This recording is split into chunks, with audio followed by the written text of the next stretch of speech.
being born. So my name is Rocky. My wife is here. I call her Pixie. We've been married 39 years. We'll be married 40 years next year.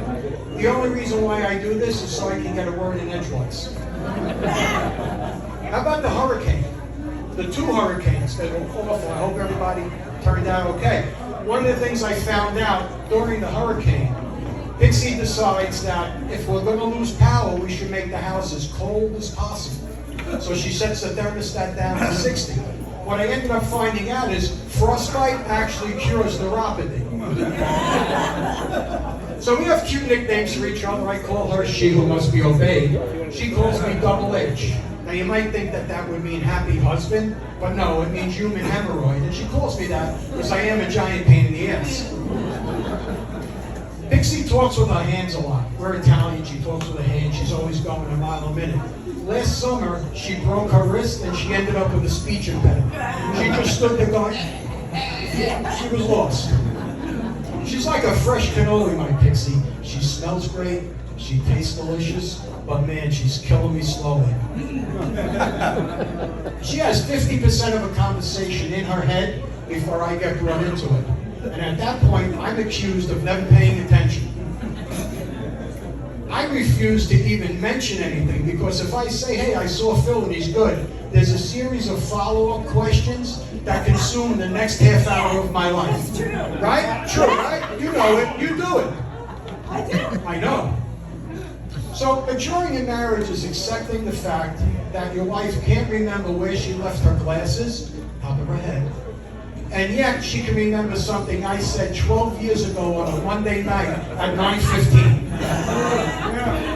She wrote it down. Got a lot of married people here? A lot of married people? Married people? So, you may or may not disagree with this, but what I found out is that there are 4 stages to marriage. There's that newlywed stage, the playful banter, the sexy innuendo. You can't get enough of each other. You're running after each other all the time. The second stage is happy. The frequency is good, but what do you get? Leave mommy alone. What are you doing to mommy? I hear her screaming. Get off of mommy. The third stage is reality. You're feeling amorous. You look at each other. You make the move to the bedroom. You run in there. You rip your clothes off, and you just crack up laughing because gravity's a bitch. The fourth stage is what I like to call tolerance. All that happy innuendo and all that playful banter turns to bitter bickering. You still have sex, but I call it hallway sex. You walk by each other and go, screw you. I'm up in New York and I'm driving with my little nephew, Matt. He's 10 years old, cute kid. And if you know anything about New York when you're driving around, inevitably you end up behind a garbage truck. So we're behind the garbage truck. It hits a speed bump, garbage flies out the back, and this giant dildo smashes into the windshield. The kid's looking bug-eyed. I said, man, don't worry about it. It was just a bug. He looks at me and he goes, Uncle Rocky, how's that bug fly with a dick that big? I want to talk about aging a little bit. I want your name and number. You're coming to every show I do. So aging is sort of worse than puberty, right? When you're going through puberty, people will counsel you and tell you what to expect. When you're aging, no one tells you what to expect. Things that go up always stay down. Hair that was on your head now lives in your ears and your nose and your back. It's a disgrace. At this point in my life, it now takes me longer to start peeing than to actually pee. And when I do, it's sort of this series of urinary dots and dashes. It's like Morse code. Ships at sea are starting to respond. So you see I got a couple of tattoos. They're actually only about a month old. I guess I'm going through some sort of midlife crisis. But I get a tattoo on my knee. There's 3 lines above my knee. I was sitting out back by the pool, and Pixie says, why? Why the 3 lines on your knee? I said, well, Pixie, you remember when the kids were little, we would chart their growth on the door jam, just so we could see how much each of them were growing. She said, all right, I get that, but why the 3 lines? I said, well, I'm measuring the impact of gravity on my testicles. She goes, okay, why the dotted line? I said, because at that point, I have to stop wearing shorts.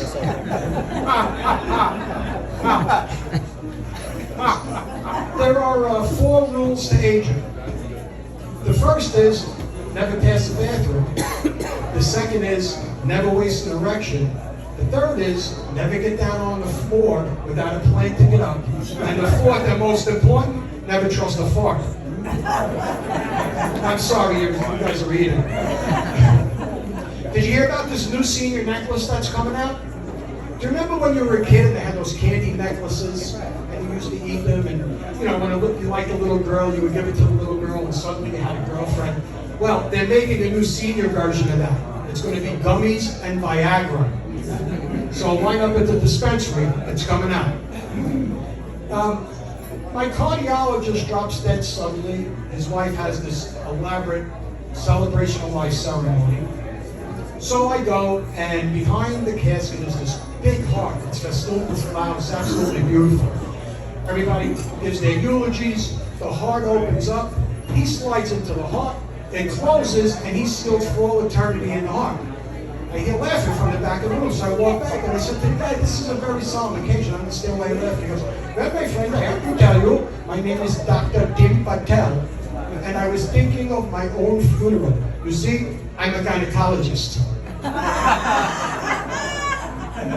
The proctologist fell out of his chair. So I got to walking now because I've had 2 back surgeries this year. But I have been going to the gym and working out. Pixie got me hypnotized, and I lost 100 pounds from that hypnosis. I'm also a member of Liars Anonymous. No, in all seriousness, I was going to the gym, I was going to classes, and one of the classes I went to was called Flex Stretch. This is like a combination of yoga, balance, stretching, and some strengthening. So I go to the class, it's my first time. I go in the back of the room because I don't want to get in the way. There's 18 mature women in the room, they all got their little yoga pants on. I'm in the back. We're going through a bunch of stretches and different exercises, and the instructor says, all right, let's move into the position called downward facing dog. You know this? You know it. You guys know it? Downward facing dog. I'm sitting in the back, and I'm looking at this, and all of a sudden, I feel like I'm Saturn. I'm surrounded by so many moons. There's a second position called Happy Baby. So Happy Baby, you're on your back, you pull your feet up, your knees up to your chest, you hold your feet, you're rocking side to side. I'm too fat to do that. I do something called Contented Toddler. And when I do it, I actually look like just a big fat turtle on the floor. As part of my recovery with the surgery, I had a cervical decompression infusion and a thoracic one. They gave me something called a bone growth stimulator. So a lady comes to the house, bone growth stimulator's in the box, she's measuring, checking, she sets up the app on the phone. She takes it out of the box, puts it over my head and around my neck. I can't begin to tell you how disappointed Pixie was that that's what the bone growth stimulator was for. The economy's a little rough, so I wanted to make a couple extra bucks. So I decided I'm going to drive Uber. My first pickup is in Sarasota. So I pull up, and it's a nun. Sister gets in the car. I'm looking at Sister in the rear view. Sister's looking up at me, and I keep staring at Sister. She said, why do you keep staring at me? I said, well, Sister, I have to tell you, I always had a fantasy of making out with a nun. I was a Catholic schoolboy, and I'm a little twisted. She goes, you know what? I'll make out with you if you're single and if you're Catholic. I said, Sister, lucky me, I'm both. I get in the back of the car, Sister and I are making out. She's kissing me like a drunk girl on prom night. We finish up, I get in front of the car, we're driving. I said, Sister, I have to tell you, I feel a little guilty. I'm actually Jewish and I'm married. Sister says, it's okay, sweetie, my name is Kevin and I'm on my way to a Halloween party. Thank you. That's my time. I'm going to